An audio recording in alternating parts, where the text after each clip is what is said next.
अस्सलाम वालेकुम, मैं हूँ मोहम्मद नियाज़, सबका फ़िज़िक्स टीचर।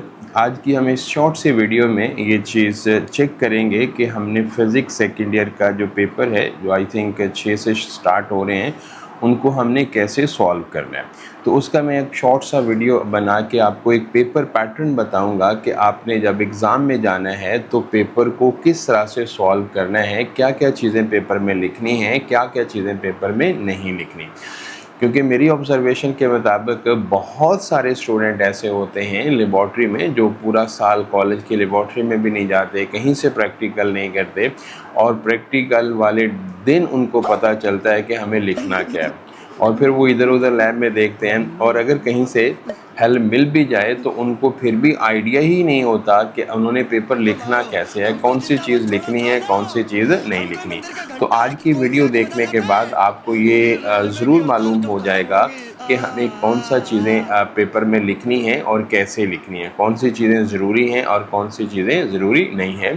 तो 2026 के पेपर पैटर्न के मुताबिक, बोर्ड की हदायत के मुताबिक आपके जो पेपर है वो यहाँ पे पहले तो ये होता था एग्ज़ामिनर ख़ुद यहाँ पे चेक करता था। अब ऐसा नहीं है, अब एग्ज़ामिनर ने सिर्फ आपसे पेपर कंडक्ट करने हैं और कंडक्ट करवा के उन्होंने वापस बोर्ड को भेजने हैं और बोर्ड वालों ने खुद से मार्किंग करनी है।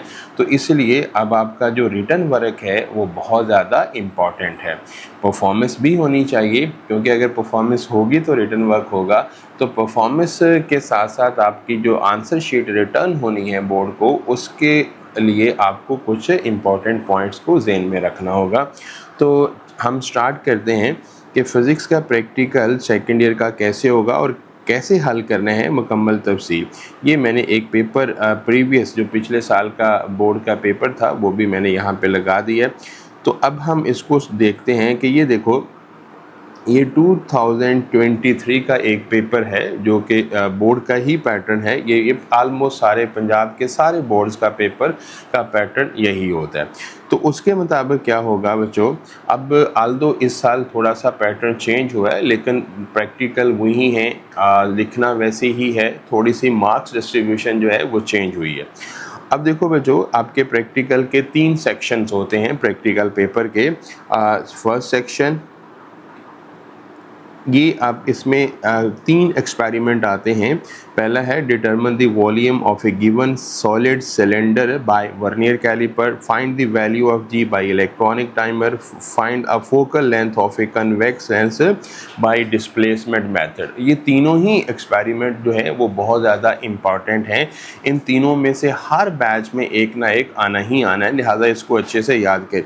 तो ये जो तीनों पेपर प्रैक्टिकल हैं, ये तीनों जो प्रैक्टिकल हैं, ये तीनों के तीनों आपके क्लास फर्स्ट ईयर में से, ये कौन से सिलेबस में से हैं, फर्स्ट ईयर में से। ये फर्स्ट ईयर के प्रैक्टिकल, क्योंकि ऑब्वियसली आपको मालूम है कि फर्स्ट ईयर और सेकंड ईयर का कंबाइंड प्रैक्टिकल होता है 30 मार्क्स का, जिसमें आपके पास 16 नंबर जो हैं वो एग्ज़ामिनर आपको परफॉर्मेंस के, वाइवे के और कॉपी के देगा। बाकी 14 नंबर की आंसर शीट जो है वो बोर्ड चेक करेगा।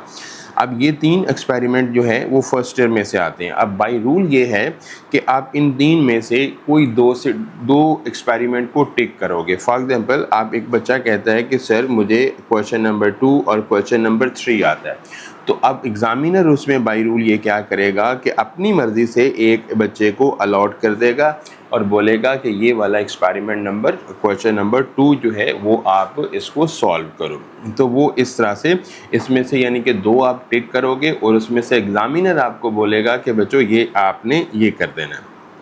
उसके बाद आ जाता है सेक्शन नंबर 2। अब सेक्शन नंबर 2 में ये सेकंड ईयर के प्रैक्टिकल आएंगे। इसमें सेकंड ईयर के प्रैक्टिकल टोटली जो मोस्ट फ्रीक्वेंटली रिपीटेड होते हैं वो 10 से 11 एक्सपेरिमेंट होंगे, इससे ज़्यादा होंगे नहीं।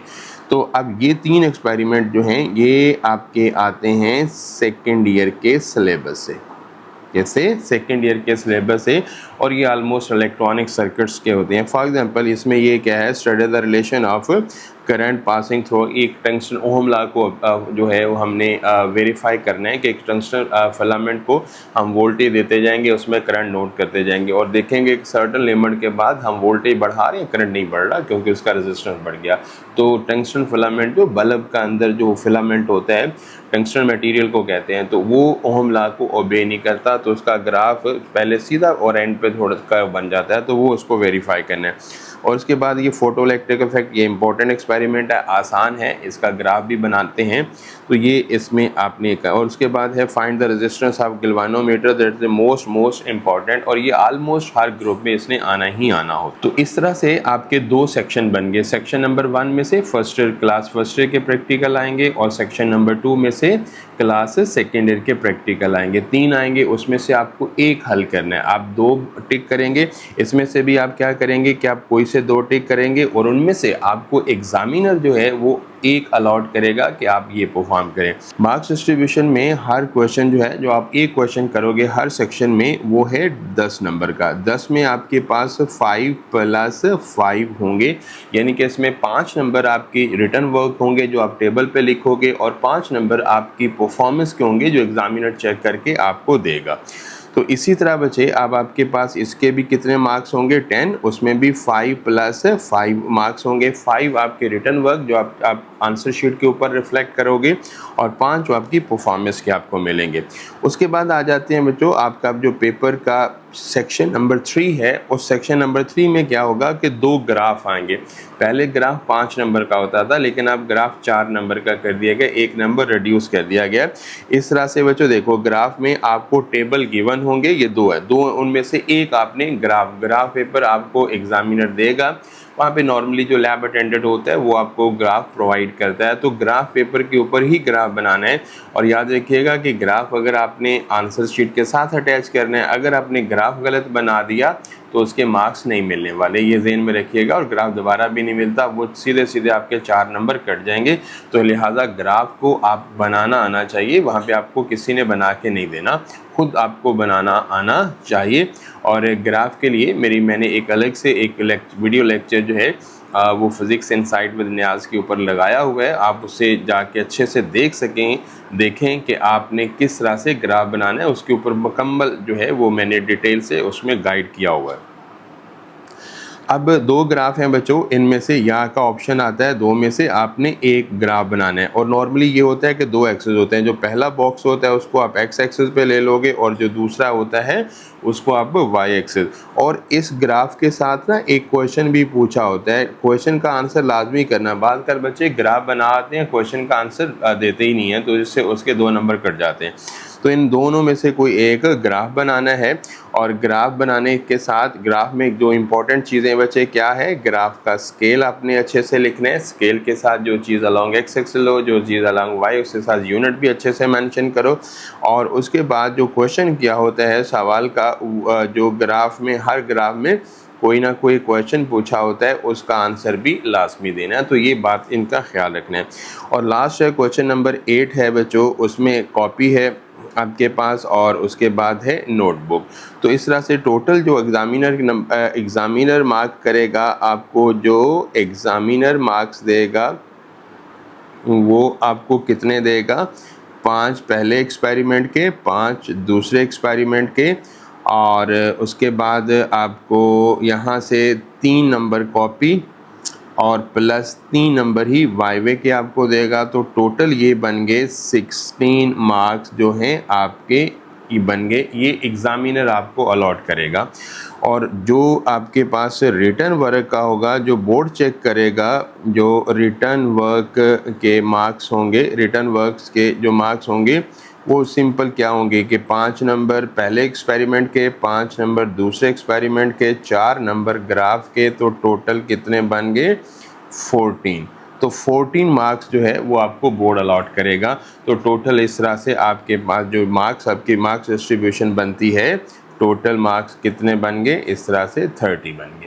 तो ये मार्क्स की डिस्ट्रीब्यूशन है, यानी कि आपने 2 क्वेश्चन करने हैं। एक क्वेश्चन आपने करना है पार्ट 1 में से, फर्स्ट ईयर के एक्सपेरिमेंट में से, 3 में से एक करना है और एक सेकेंड ईयर में से करना है, और 2 ग्राफ होंगे, उनमें से एक ग्राफ बनाना है। कॉपी तो ऑब्वियसली आपने बनाई ही होगी। अब बच्चों जो आपने पेपर करना है वो कैसे करना है, उसको मैं थोड़ा सा तरीका बता दूं। सबसे पहले आपने लिखना है बच्चों स्टेटमेंट, वही स्टेटमेंट क्वेश्चन नंबर, हाँ इसमें से ये याद जरूर रखिएगा कि इस दफ़ा क्योंकि पेपर बोर्ड ने चेक करने हैं, तो आप क्वेश्चन नंबर ऊपर ज़रूर मेंशन करें कि आप पहले सेक्शन में से क्वेश्चन नंबर 1 कर रहे हैं, 2 कर रहे हैं या 3 कर रहे हैं। कौन सा क्वेश्चन कर रहे हैं उसका क्वेश्चन का नंबर लाजमी मेंशन करिएगा। अगर नंबर नहीं मेंशन करेंगे तो आप आइडेंटिफाई नहीं कर पाएंगे कि कौन सा क्वेश्चन। लेट्स सपोज आपने क्वेश्चन नंबर 1 करना है पहले सेक्शन में, 2 या 3, तीनों में से कोई। उसके बाद आपने क्या लिखना है बच्चों, उसके बाद आपने लिखनी है स्टेटमेंट। क्या लिखना है, स्टेटमेंट। और वो स्टेटमेंट क्या होती है, एज गिवन इन एक्सपेरिमेंट। जो पेपर में क्वेश्चन गिवन है उसको एज इट आपने इस तरह से लिखना है कि हम ये वाली निकालें। स्टेटमेंट लिखी, और स्टेटमेंट के बाद आपने लिखना है ऑपरेटर्स। ये पैटर्न आपका यही होना चाहिए पेपर में, और जो चीज़ें लिखनी है वो मैं आपको बता रहा हूँ, सिर्फ ये वाली चीज़ें आपने मेंशन करनी है। स्टेटमेंट आपके पास आ गई। ऑपरेटर्स, जो भी एक्सपेरिमेंट होगा, ऑब्वियसली हर एक्सपेरिमेंट का अलग से ऑपरेटर्स होता है। लेट्स सपोज फर्स्ट आ जाता है वर्नियर कैलिपर का, तो उसमें आप क्या जो ऑपरेटर्स है उसमें क्या ऑपरेटर्स है, एक तो आपके पास वर्नियर कैलिपर है, और दूसरा नॉर्मली सॉलिड सिलेंडर का हमें वॉल्यूम निकालना होता है। तो ये सॉलिड सिलेंडर जो भी आपके पास, ये तो होता है एज पर एक्सपेरिमेंट। जो एक्सपेरिमेंट होगा उसके मुताबिक आप लिखोगे एज पर एक्सपेरिमेंट, उसके मुताबिक ये आप लिखोगे। ऑपरेटर्स लिख दिया। उसके बाद आप लिखना है बच्चों सर्किट डायग्राम। सर्किट डायग्राम बच्चों फर्स्ट ईयर के प्रैक्टिकल्स में कोई नहीं है, सेकेंड ईयर के हर प्रैक्टिकल में ऑलमोस्ट है। ये सर्किट डायग्राम आपने सिर्फ लिखना है only for part 2, only for second year, only for second year practical, यानी कि जो सेक्शन 2 के प्रैक्टिकल्स हैं सिर्फ उनके लिए आपने लिखना है। यूँ समझ लें, मैं यहाँ पे लिख देता हूँ कौन से सेक्शन 2 के। फर्स्ट सेक्शन में क्योंकि फर्स्ट ईयर के एक्सपेरिमेंट आते हैं, और फर्स्ट ईयर के एक्सपेरिमेंट में किसी के साथ भी डायग्राम, जैसे वर्नियर कैलिपर है, स्क्रू गेज है, सिंपल पेंडुलम है, किसी की भी डायग्राम की ऐसा ज़रूरत नहीं है, क्योंकि उसके मार्क्स डिस्ट्रीब्यूशन में नहीं होते, तो लिहाजा उसको ना भी बनाएंगे तो काम चल जाएगा। तो सेकेंड ईयर के ऑलमोस्ट जितने भी एक्सपेरिमेंट हैं उन सब में आपने ग्राफ जो है वो सर्किट डायग्राम बनानी है, और फर्स्ट ईयर में उसकी ऐसे ज़रूरत नहीं होती। सर्किट डायग्राम बन गया। उसके बाद आपने लिखना है, और बच्चों क्या लिखोगे, उसके बाद आप लिखोगे ऑब्जर्वेशन एंड कैलकुलेशन। इसी सीक्वेंस में आपने लिखना है जो चीज़ें मैं आपको बता, ऑब्जर्वेशन एंड कैलकुलेशन, ये आपने इसी सीक्वेंस के अंदर वहाँ पे आपने इस तरह से लिखना है। ओके। और ये जो टेबल है नॉर्मली आप कोशिश करें कि इस तरह से कॉपी पे ना, अगर कोई टेबल लेंथी होगा तो आपने, कुछ बच्चे क्या करते हैं, यहाँ पे देखिएगा ये पेपर है और वो इसी तरह बनाते हैं, वो आगे इस तरह ब्रेक करके बीच में लिख देते हैं। ऐसे नहीं करना। अगर पेपर में अगर टेबल लेंथी है तो आपने इसको लैंडस्केप कर लें, हॉरिजेंटल कर लें, तो हॉरिजेंटल तरीके से बना लें। ये मैंने क्या लिखा, मेक हॉरिजेंटल इफ़ नीडेड। अगर आपको लगे कि टेबल छोटा है, वर्टिकल साइड पे भी अच्छा आ रहा है तो ज़बरदस्त है। और कुछ बच्चे ऐसे बीच में घसीट कर लिखते हैं और वो सारा पैटर्न ख़राब हो जाता है। तो एज़ पर रिक्वायर्ड प्रैक्टिकल के मुताबिक उसके बाद लास्ट में हम बच्चे क्या लिखेंगे, इसका रिज़ल्ट लिखेंगे। तो रिज़ल्ट में फॉर एग्जांपल हमने कोई रेजिस्टेंस ऑफ वायर निकालनी है, या हमें कोई भी जो है वो रिज़ल्ट निकालना है, तो वो चीज़ें हम यहाँ पे बच्चों मेंशन कर देंगे। जो भी हमें रिज़ल्ट है, जो भी रिक्वायर्ड है, हमें फॉर एग्जांपल जो अगर वर्नियर कैलिपर है उसमें से हमने वॉल्यूम निकालना है, तो वो भी वॉल्यूम ऑफ अगर सिलेंडर निकालना है तो ये तो एज पर रिक्वायर्ड आपके एक्सपेरिमेंट के मुताबिक ये इस तरह से ये आपके पास, ठीक है। तो यहाँ तक बच्चे आपने ये सारा इस तरीके से लिखा। अब मैं आपको बताऊंगा कि बच्चे क्या नहीं लिखना। बच्चे से पूछते हैं कि सर क्या नहीं लिखना, तो मैं आपको बताऊंगा नॉट रिक्वायर्ड। जो पेपर में नहीं रिक्वायर्ड होता वो आप कौन सा होता है? नॉर्मली नॉट रिक्वायर्ड, ये आपने नहीं लिखना। क्या नहीं लिखना? कि फिज़िक्स के प्रैक्टिकल का प्रोसीजर नहीं लिखना, वो उसके कोई मार्क्स नहीं होते जो आप लाइनों वाले पेज के ऊपर लिख रहे होते हो। उसके बाद आपको कोई भी प्रिकॉशन लिखने की ज़रूरत नहीं होती। तो ये दो चीज़ें आपने क्या है, इसके आगे मैं क्रॉस लगा देता हूँ, यानी कि ये दो चीज़ें आपने नहीं लिखनी। तो इस तरह से ये आपके पेपर का कुल पैटर्न है। फिर से मैं आपको बता देता हूँ कि पेपर का पैटर्न क्या है कि आपके दो सेक्शन होंगे। सेक्शन 1 में से फर्स्ट के प्रैक्टिकल आएंगे, उनमें से 3 आएंगे, 3 में से 1 सॉल्व करना होगा। 10 नंबर का प्रैक्टिकल है, 5 एग्जामिनर, 5 आपके रिटर्न वर्क है। और इसी तरह सेक्शन 2 में से भी सेकेंड ईयर के प्रैक्टिकल आएंगे, उसमें से आपको 3 में से आपको 1 सॉल्व करना। 2 ग्राफ आएंगे, 2 ग्राफ में से आपने एक ग्राफ पेपर के ऊपर बनाना है। एग्जामिनर वहाँ पे जो लैब अटेंडेंट होगा उससे आपने पूछना है कि सर मुझे ग्राफ दें, मैंने ग्राफ बनाना है। तो ग्राफ उससे लेके बनाइए। ये कुछ बच्चे होते हैं ऐसे खाली शीट के ऊपर ही ग्राफ बनाना शुरू कर देते हैं, ऐसा नहीं करना बिल्कुल। तो आप 2 ग्राफ आएंगे, ग्राफ पेपर के ऊपर आपने ग्राफ बनाना है। 2 बॉक्स है, आपने पहले को एक्स एक्सिस पे, दूसरे को वाई एक्सिस के ऊपर। उसमें 2 चीज़ें बच्चों आपने अहम ख्याल रखना है, स्केल को अच्छे से एडजस्ट करना है और स्केल के आगे यूनिट भी लिखने हैं।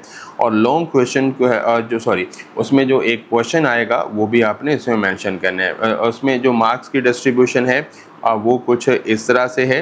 मार्क्स की डिस्ट्रीब्यूशन एग्जामिनर ने 5 + 5, 3 कॉपी और 3 वाइवे के। एग्जामिनर के पास 16 मार्क्स हैं और जो आपने खुद से लेने हैं अपनी मेहनत से, जो आपके रिटर्न वर्क के आपको मिलने हैं, उसके मार्क्स हैं 14। तो टोटल आपके मार्क्स 30 बन जाएंगे। अब आपने पेपर को सॉल्व कैसे करना है, तो ये ज़रा देखिएगा। सॉल्व कैसे करना है, आपने क्वेश्चन नंबर लिखना है ऊपर। सेक्शन 1 में से 1, 2, 3 जौन सा कर रहे हो वो लिखोगे। नंबरिंग अच्छे से आपने करनी है। सबसे पहले कोई भी एक्सपेरिमेंट होगा, उसके बाद उसमें आपने उसका स्टेटमेंट लिखना है। स्टेटमेंट के बाद ऑपरेटर्स लिखने हैं। ऑपरेटर्स के बाद सर्किट डायग्राम सिर्फ सेकेंड ईयर के एक्सपेरिमेंट में, फर्स्ट ईयर वाले एक्सपेरिमेंट में ज़रूरत नहीं होती। उसके बाद आ जाती है observation and calculation. Observation and calculation में बच्चों आपने ये टेबल बनाना है और टेबल का जो डिज़ाइन है as per required experiment different होता है। और ये आपने जो इम्पॉर्टेंट एक्सपेरिमेंट है उनके टेबल आपको आने चाहिए। रीडिंग वहाँ से देख के लिख लेना जो आप परफॉर्म करोगे। लास्ट में बच्चों आपका जो मोस्ट इम्पॉर्टेंट है वो रिज़ल्ट है। तो जो भी आपका एक्सपेरिमेंट होगा उसके मुताबिक आप रिज़ल्ट निकालोगे।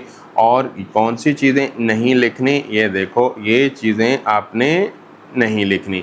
आपको नॉट रिक्वायर्ड क्या है, प्रोसीजर आपने नहीं लिखना और प्रिकॉशन आपने नहीं लिखनी। तो टोटल 2 एक्सपेरिमेंट और 1 ग्राफ आपने बना के आना है। तो ये आपके एक्सपेरिमेंट का जो है वो कुल प्रोसेस है। इसमें फिर भी बच्चों को किसी भी चीज़ की समझ नहीं लगी तो आप मुझे पूछ सकते हो। बजाय कि इधर उधर देखने में डायरेक्ट जाएं, अपना क्वेश्चन पेपर आए और क्वेश्चन को जो आपको आता है उसको स्टार्ट कर दें। ठीक है, ओके, अल्लाह हाफिज़, थैंक यू वेरी मच।